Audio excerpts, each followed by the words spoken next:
창세기 1장 6절에서 8절 같이 봉독할게요. 시작. 하나님이 이르시되 물 가운데에 궁창이 있어 물과 물로 나뉘라 하시고 하나님이 궁창을 만드사 궁창 아래의 물과 궁창 위의 물로 나누게 하시니 그대로 되니라. 하나님이 궁창을 하늘이라 부르시리라. 저녁이 되고 아침이 되니 이는 둘째 날이니라. 아멘. 네, 오늘은 창세기 두 번째 말씀입니다. 첫째 날은 우리가 이제 지난주에 배웠죠. 우주라는 거대한 공간을 하나님께서 만드셨어요. 그리고 아직은 완성되어지지 않은 지구는 지구지만 아직은 완성되어지지 않은 그런 재료들로 가득한 그 공간이 지금 첫째 날 만들어진 거예요. 그리고 그 재료들만 가득하다는 의미는 어떤 의미였어요? 우리가 인간이 죽으면 돌아가는 그 흙의 상태, 그 흙의 상태에 완전히 공허하고 혼돈한 그 상태에 뭐가 들어왔다고 그랬어요? 빛이 확 비춰지니까 어때요? 하나님 보시기에 좋았더라. 그 빛은 뭘 의미한다 그랬어요? 예수 그리스도. 우리가 죽은 흙과 같은 존재에 그런 공허하고 혼돈한 상태에 있는 그 재료들, 그 재료들에 예수의 빛이 비춰지니까 하나님 보시기에 좋았더라. 이게 지난주 첫째 날 말씀의 핵심입니다. 그럼 오늘은 이제 둘째 날이 됐어요. 둘째 날에 하나님께서 뭘 만드셨냐면 오늘 말씀의 제목이기도 한 궁창을 만들었습니다. 하나님께 둘째 날은 궁창을 만들었어요. 그래서 이 궁창이 도대체 뭐 하는 거고 이 궁창을 왜 만들었는지, 그리고 어떤 이 궁창을 만든 의미가 더 중요하잖아요. 그러니까 하나님께서 사람을 만들었어. 그러면 그걸 왜 만들었는지 그게 중요한 거잖아요. 그러니까 궁창을 하나님께서 왜 만들었는지를 한번 우리가 한번 나누어 보도록 하겠습니다. 그러니까 쉽게 얘기해서 첫날은 우리가 알고 있는 여러분들 그거 기억하세요? 원소 주기율표? 과학 시간에 보면 뭐 철은 뭐고 뭐 수소는 뭐고 탄소는 뭐고 뭐 이런 거 배우잖아요. 그래서 뭐 금속류 그러면 철, 금, 은, 뭐 구리, 막 아연 뭐 이런 거 배우고, 그다음에 비금속률은 뭐가 있죠? 산소, 질소, 뭐 여러 가지. 다들 공부를 안 하셨어. 학교 다닐 때 공부를 안 하셨어. 이걸 이제 주기율표라 그래요. 그래갖고 그 표에 있는 그 세상에 있는 모든 물질, 그 모든 물질이 이 주기율표에 다 들어 있는 거예요. 이해하시죠? 그거는 그러니까 그 물질을 첫째 날 하나님께서 만드신 거죠. 만드셨어요. 아직은 완성되지 않은 재료들. 그러니까 우리가 좀 비유가 좀 그렇지만 마트에 가서 우리가 무슨 공작 시간에 뭘 만들려고 할 때 마트에 가서 재료들을 사오잖아요. 비유가 좀 죄송해요. 사람을 만드는데 무슨 슈퍼를 비유해서. 근데 마트에 가서 뭐 색도화지도 사고 풀도 사고 가위도 사고 뭐 이런 뭐 색연필도 사고 모든 재료들을 어때요? 첫째 날 다 준비를 하신 거예요. 그러니까 어떤 지구의 모습은 재료들은 그대로 있지만 아직 지구의 모습이 완성되진 않은 그 상태, 그게 첫째 날이에요. 근데 둘째 날 뭘 만드시냐면 바로 궁창을 만드는 거예요. 궁창. 그리고 그 궁창보다 더 중요한 게 뭐냐면 궁창 위의 물과 궁창 아래의 물로 나누세요. 하나님께서 둘째 날 궁창 위의 물과 궁창 아래의 물로 나누세요. 그 궁창이라고 그러면 사실 좀 말이 어렵죠. 근데 이게 한자로 보면 이런 해석이에요. 하늘 궁자, 푸를 청자, 푸를 창자. 그래서 쉽게 해서 그냥 푸른 하늘이란 뜻이에요. 푸른 하늘이란 뜻인데 왜 그 당시에 그 옛날 사람들은 지구가 둥글고 그렇다는 사실을 몰랐잖아요. 그래서 이 지구는 그냥 평면인 줄 알았어. 그래서 우주도 이게 벽이 있어서 그 벽에 별들이 이렇게 뭐 걸려 있다. 그렇게 상상을 했겠죠. 옛날 사람들은. 갈릴레이가 뭐 지구는 둥글다라고 주장하기 이전 사람들은 다 그런 줄 알았어요.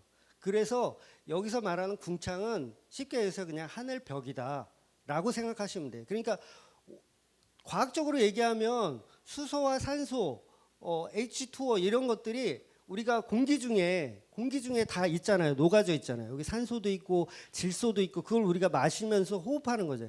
그거를 정리하시면서 대기권을 만드신 거예요. 둘째 날 대기권을 만들어서 그거를 궁창이라고 명령하시고 궁창 아래의 물은 뭐예요? 나중에 셋째 날 되면 바다가 될 그 물들. 궁창 아래의 물, 하늘 아래 물이니까 바다가 될 그 물들이고 궁창 위의 물은 뭐냐면 이거는 창조과학회에서 주장하는 내용이에요. 근데 제가 봤을 때 거의 90% 맞는 것 같아요. 궁창 위의 물이 뭐였냐면 저 하늘에 이 물층 H2O 그 물층이 존재했다라고 과학자들이 밝혀냈어요. 창조과학회에서 밝혀냈어요. 그러니까 하늘 위에 그 물층이 있었다. 그게 둘째 날 말씀하신 궁창 위의 물이었다. 그런데 그 물이 어때요? 노아의 홍수 때 쏟아져 내렸어요. 하늘 위에 물이 있었는데 그 물이 노아의 홍수 때 쏟아져 내려가지고 그 물이 지금 어디로 다 가 있어요? 지하수 같은데. 우리가 땅을 파면 물이 나오잖아요. 그러니까 지하로 다 스며들었다라고 주장하는 게 창조과학회의 주장이에요. 그래서 뭐 이게 100% 맞다 이거는 아니지만 신빙성이 있어요. 그래서 그 하늘 위에 물층이 있어가지고 그 물층이 태양으로부터 오는 그 나쁜 자외선, 적외선 막 그런 거 있잖아요. 태양이 우리에게 좋은 영향을 주는 그 광선이 있고 나쁜 영향을 주는 광선이 있어요. 그래서 그 옛날 사람들은 이 물축이 있었기 때문에 태양으로부터 정말 좋은 에너지만 받아서 사람들이 그렇게 오래 살았다 이렇게 주장하는 거예요. 그래서 보통 보면 그 구약 시대에 있는 그 성경의 인물들 노아의 홍수 이전 사람들을 보면 보통 막 900살 이상씩 막 사셨고 막 800살, 900살 이렇게 사셨어요. 그리고 실제로 그 창세기 그 6장 3절에 보면 뭐라고 말씀되어 있냐면 창세기 6장 3절에 보면 인간들의 수명을 120세로 낮추겠다라는 말씀이 있어요. 120세로 낮춘대요. 그 얘기는 뭐예요? 하늘 궁창이 있었는데 이게 쏟아져 내리면서 더 이상 태양으로부터 우리가 좋은 에너지를 못 받아. 악한 에너지만 받게 되니까 사람의 수명이 줄어들었다. 이렇게 창조과학에서는 주장하는 거예요. 그리고 실제로 노예 홍수 이전에는 채식만 했어요. 채식. 그러니까 육식을 안 했어요. 그러니까 육식하면 요새 과학자들 그러잖아요. 고기 많이 먹으면은 살찌는 거를 떠나서 이거 건강에 굉장히 해롭다. 그래서 사실 채소 위주로 식단을 끓이는 것이 더 장수의 비결이다. 그래서 된장 같은 거 굉장히 장수할 수 있는 음식으로 굉장히 선호하잖아요.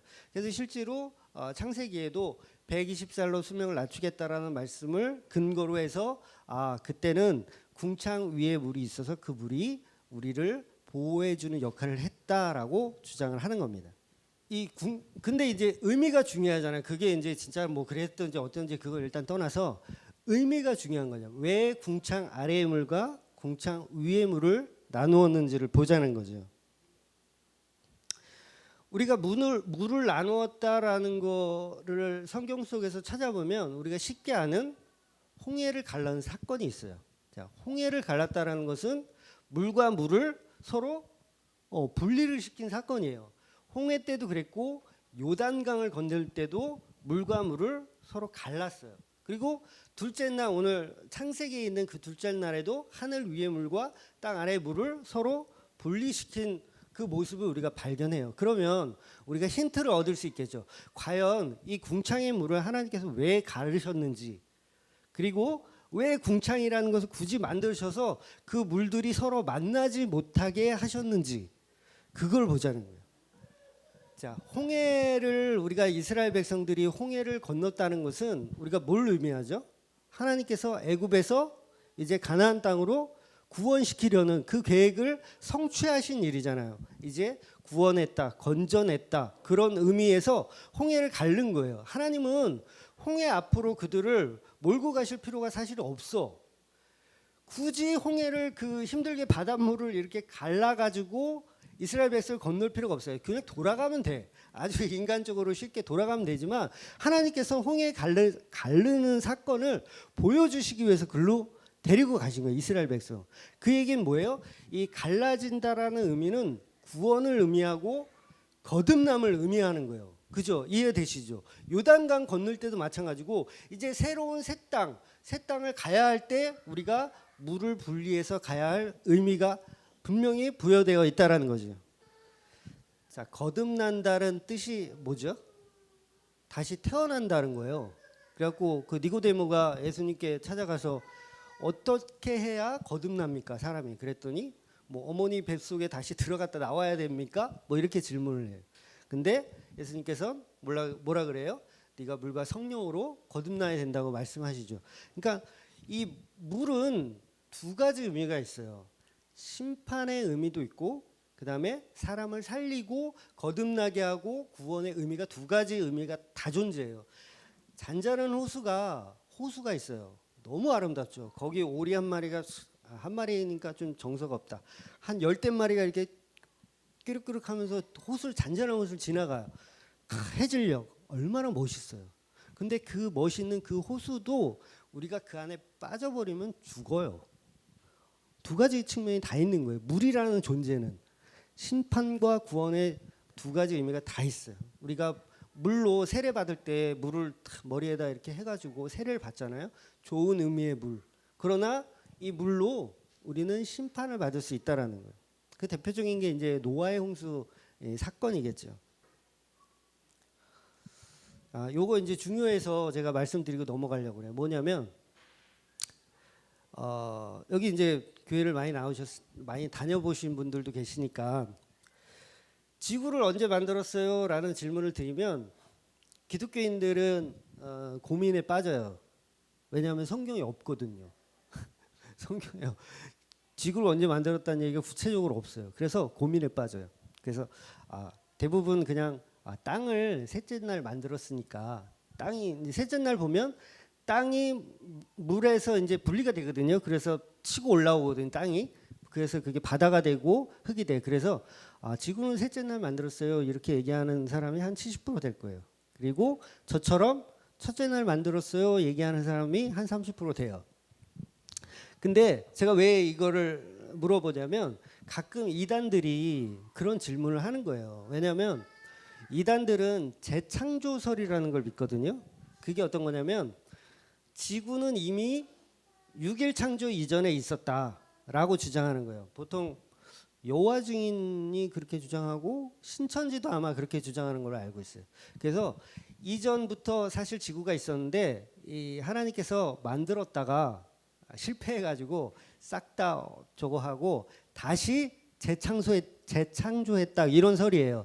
재창조설. 근데 그것은 100% 개뻥입니다. 100% 개뻥이에요. 창조는 6일 동안 완전히 이렇게 된 거예요. 6일 동안. 그리고 마지막 날 안식일로 쉬잖아요. 그 쉬는 의미가 뭐냐면 6일 동안 너무도 완벽했다. 이 만든 이 창조의 과정이 너무도 완벽했다. 더 이상 손댈 데가 없다. 고칠 데가 없다. 그런 의미에서 하루 쉬어버리는 거예요. 이해가 되세요? 그렇게 완벽한 6일 창조가 어떻게 재창조가 있을 수가 있어요. 그거는 개뻥이에요. 그리고 지난주에 말씀처럼 빛이 딱 비추어졌을 때 하나님 보시기에 좋았더라는 말씀이 있잖아요. 근데 만약에 재창조설이 맞다라면 좋았더라는 말씀이 있으면 안 돼. 그렇잖아요. 지금 창조했다가 실패해가지고 다시 만드는데 뭐가 좋았더라는 얘기가 있을 수가 없잖아요. 혼돈과 공허의 상태라고 분명히 얘기했는데 성경이 혼돈과 공허의 상태, 흑암의 상태라고 설명을 해놓고서 하나님 보시기에 좋았더라? 이게 앞뒤가 맞습니까? 안 맞아요. 그래서 이 창세기에 보면 오늘 본문 둘째 날에는 보시기에 좋았더란 말이 없어요. 다른 날은 다 있어. 다음 주에 볼 셋째 날은 2번이나 나와. 하나님 보시기에 좋았더라. 하나님 보시기에 좋았더라. 근데 둘째 날은 하나님 보시기에 좋았더라가 없어요. 빠져 있어요. 모세가 실수한 걸까요? 하나님 적으라고 했는데 딴 생각하다 못 적은 걸까요? 아니에요. 이유가 있는 거예요. 재창조설이 아니라는 걸 명확하게 지금 보여주고 있는 거예요. 왜냐하면 그 재료들의 아직은 재료잖아요. 저는 이렇게 봐요. 지구가 첫째 날부터 셋째 날까지 순차적으로 만들어졌다라고 보는 거예요. 그러니까 첫째 날은 아직 미완성된 상태야. 하나님 보시기에 좋은 상태가 아니라는 거예요. 그래서 어떻게 해요? 그 상태가 좋지 않은데 예수라는 빛이 비춰지니까 그제서야 비록 하나님 보시기에 좋았더라. 둘째 날은 어때요? 궁창을 만들고 물을 나눴어. 심판과 구원이 같이 공존해. 그 사건을 보시고 하나님 보시기에 좋았더라 할 수가 없어요. 제가 이 부분은 조금 있다가 한 번 더 설명을 해드리고, 둘째 날은 하나님 보시기에 좋았더라가 있으면 안 돼요. 그래서 없는 겁니다.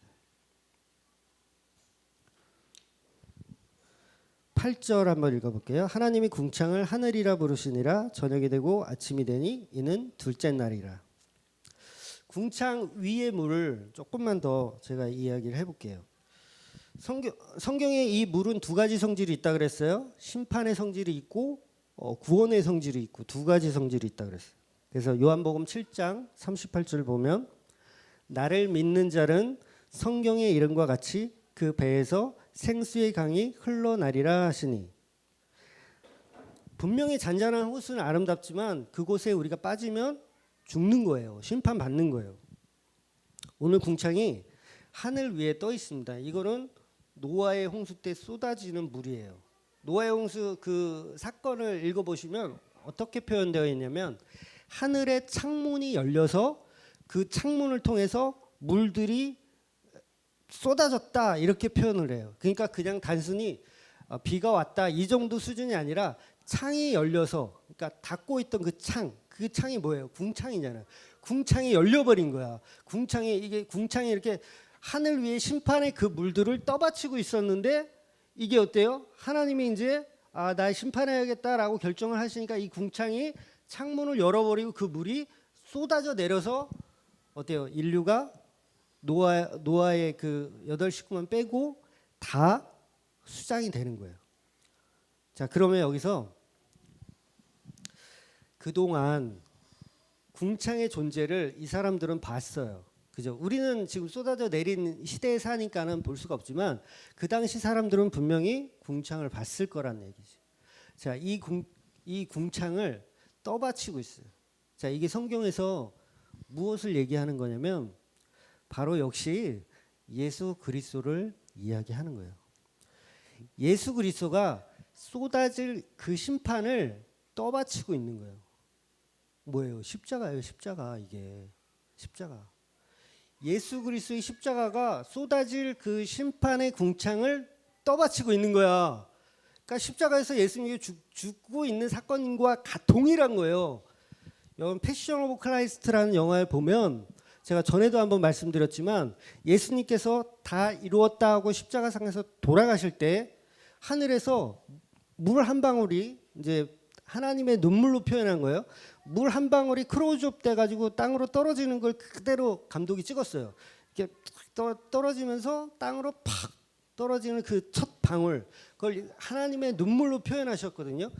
무슨 얘기냐면 지금 십자가상으로 그 심판의 그 물, 궁창 위의 물을 떠받치고 있는 그 사건은 하나님 입장에서는 결코, 물론 구원의 성취고 좋은 일이지만 하나님 입장에선 독생자 아들을 줘야 하는 아주 끔찍한 일이에요.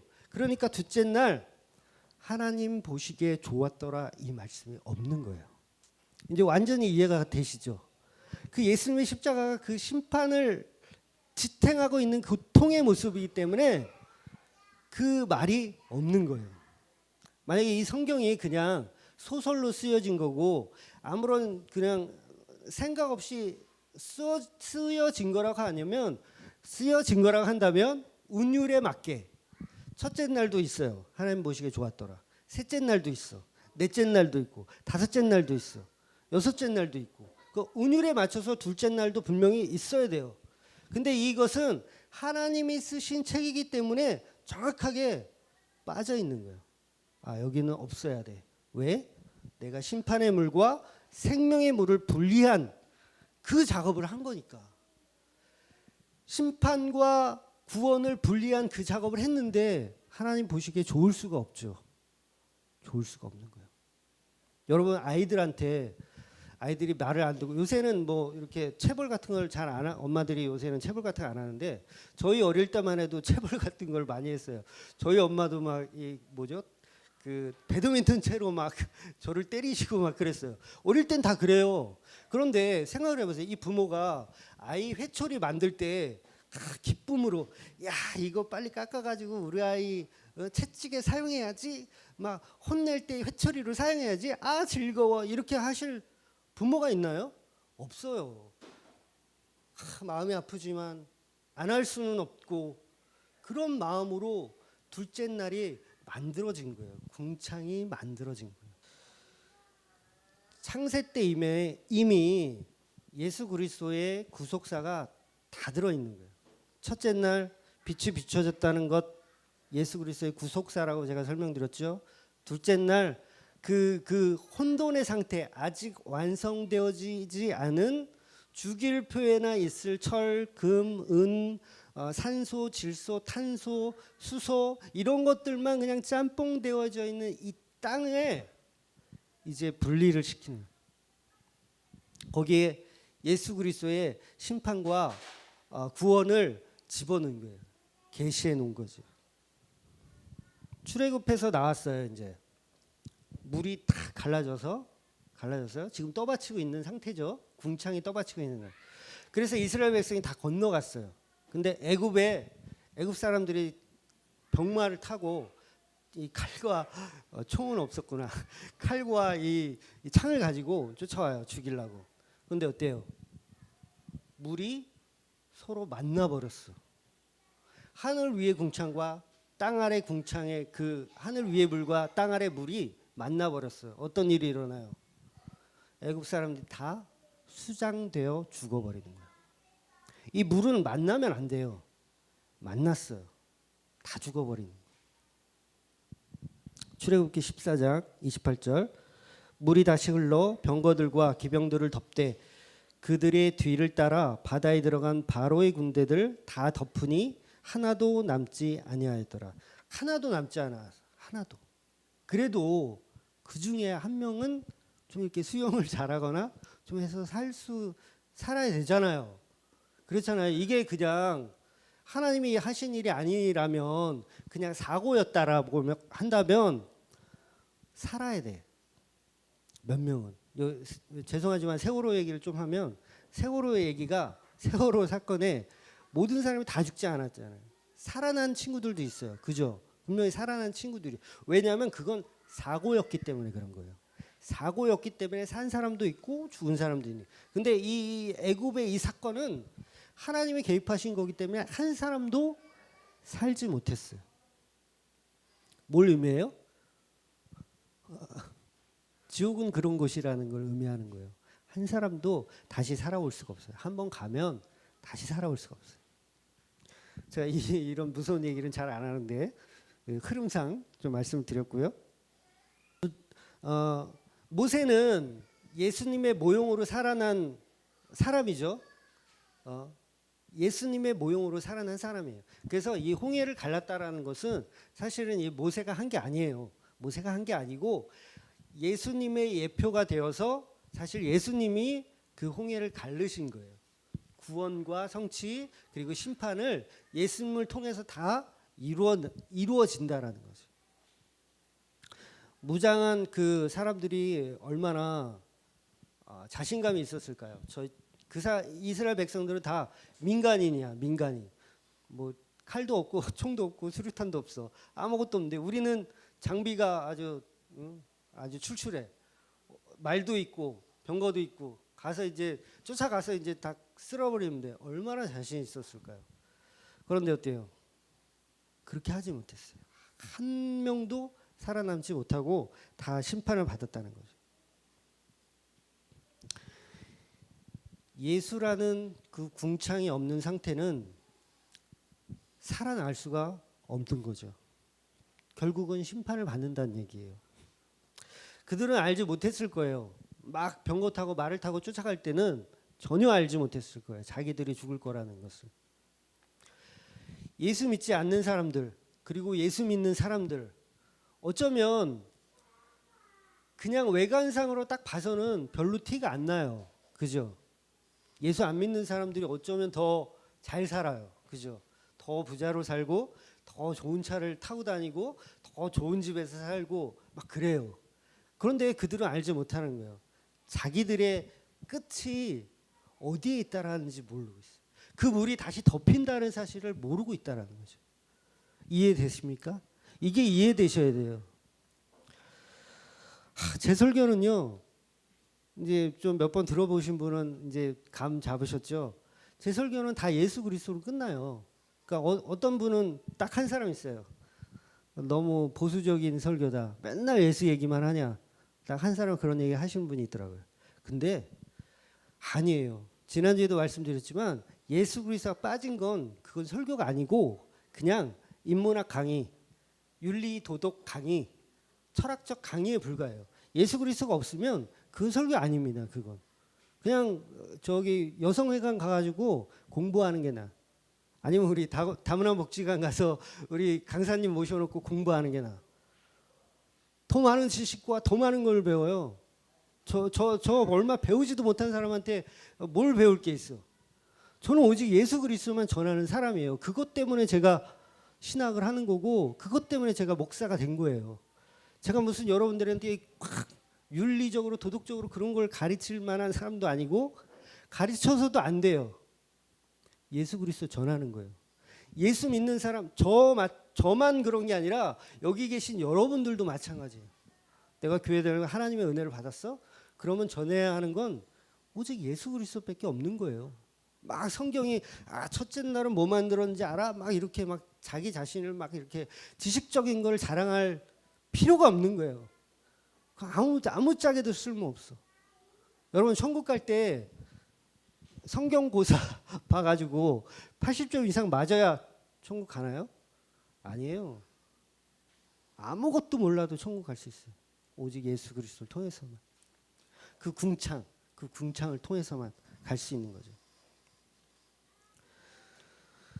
중요한 건 노아의 시대 이전의 사람들은 하늘의 그 물을 봤어요.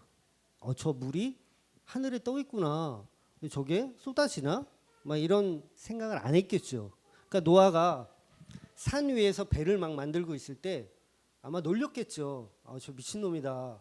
배를 만들려면 저 항구나 어디 그런 데 가서 만들어야지 산 위에다 왜 만들고 있지? 아마 놀렸을 거예요. 2017년을 살고 있는 우리들도 마찬가지예요. 여러분 대한민국에서 예수 그리스도란 이름을 한 번도 들어보지 못한 사람 과연 있을까요? 저는 없을 거라고 생각해요. 애기들 빼고 없을 거라고 생각해요. 예수 그리스도라는 이름을 분명히 들어봤어요.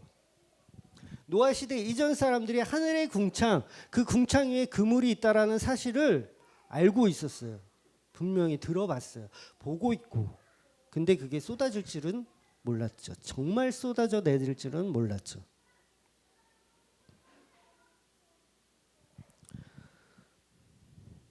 창세기 6장 5절 여호와께서 사람의 죄악이 세상에 가득함과 그의 마음으로 생각하는 모든 계획이 항상 악할 뿐임을 보시고 땅 위에 사람을 지으셨음을 한탄하사 마음에 근심하시고 이르시되 내가 창조한 사람을 내가 지면에서 쓸어버리되 사람으로부터 가축과 기는 것과 공중의 새까지 그리하리니 이는 내가 그것들을 지었음을 한탄함이 함이니라 하시니라. 심판의 그 물을 보면서도 사람들은 깨닫지 못하는 거예요. 알지 못하는 거예요. 이 당시에 이 어떤 윤리나 도덕적인 면에서도 보더라도 타락의 정도가 장난이 아니었을 것으로 추정을 해요. 그 타락의 정도가. 그러니까 하나님이 한탄할 정도니 얼마나 심했겠어요. 하늘 궁창을 보면서도 그런 삶을 살았다는 거예요. 우리 안에 예수 그리스도가 있어요. 그런데도 그 예수 그리스도는 액세서리에 불과하죠. 우리는 그 심판에 대해서는 생각하지 않아요. 그 당시나 지금이나 우리는 똑같다라는 거예요. 똑같아요. 별반 다를 게 없어요. 우리도 노아 같은 그 사람을 보면 욕하죠. 야, 산 위에다 집을 짓네. 아우 저는 바보 같은 사람이라고 욕해요. 똑같습니다. 창세기 첫째 날도 예수 그리스도에 대한 이야기, 둘째 날도 예수 그리스도에 대한 이야기. 오직 성경은 예수 그리스도에 대한 이야기만 계속하고 있는 거예요. 로마서 16장 25절 한번 들어보세요. 나의 복음과 예수 그리스도를 전파함은 영세 전부터 감추어졌다가, 이런 말씀이 있어요. 예수 그리스도의 전파함을 영세 전부터, 태초부터 이미 감추어 놓았다는 얘기예요. 성경 속에 감추어 놓았다는 얘기예요. 이 얘기가 어떤 사람은 그래요. 나는 하나님의 계시를 받고 있다. 그러면서 막 하나님의 음성이 들린다. 뭐 환청으로 들린다. 하나님 내게 말씀하신다. 막 이런 분들이 있어요. 그런 분들은 제가 단호하게 말씀을 드리는데, 저기 일산 병원 그 정신과 가셔서 치료 받으셔야 돼요. 그분은. 여기서 말하는 하나님의 계시는 어떤 거냐면, 성경을 통해서 읽어낼 때 그것이 감동으로 적용되는 게 계시라는 거예요. 그래서 성경에 보면 왜 가르치는 은사가 있잖아요. 가르치는 은사. 그게 뭐 특별히 무슨 막 뭐 신유 은사를 하나님을 경험하고 막 그래가지고 이렇게 얘기하는 거 아니에요. 그거 다 개뻥이에요. 그거 다 개뻥이고, 성경을 저처럼 이렇게 읽고 예수 그리스도를 찾아내는 거 이게 가르치는 은사라는 거예요. 이 은사를 가진 사람은 뭘 해야 되냐면 저처럼 이렇게 설교하는 일을 해야 되고, 강의하는 일을 해야 되고, 그다음에 사람들을 가르치는 일을 해야 되는 거예요. 그런데 일반적인 사람들은 모를 수 있어요. 성경을 아무리 읽어도 그냥 이거 그냥 이야기다. 첫째 날 빛을 만들었네. 어떤 빛이었을까? 그것은 뭐 강전자였을까? 아니면 뭐였을까? 이게 아니고 예수 그리스도의 숨겨진 비밀들이 있다라고 로마서 끝에 이야기하잖아요. 바울은 이 사실을 알았던 거예요. 바울은 이걸 깨달았던 거예요. 성경이 다윗과 골리앗이 막 싸매. 그리고 다윗이 조그만 게 큰 애를 죽여. 이게 그냥 재미있으라고 성경이 기록된 게 아니구나. 여기에 분명히 하나님의 뜻이 있고 예수 그리스도가 그 안에 존재하는구나. 이걸 바울이 깨달은 거예요. 그 신약 성경 내내 바울이 쓴 이 편지들을 보면 구약 성경을 많이 이용을 해요.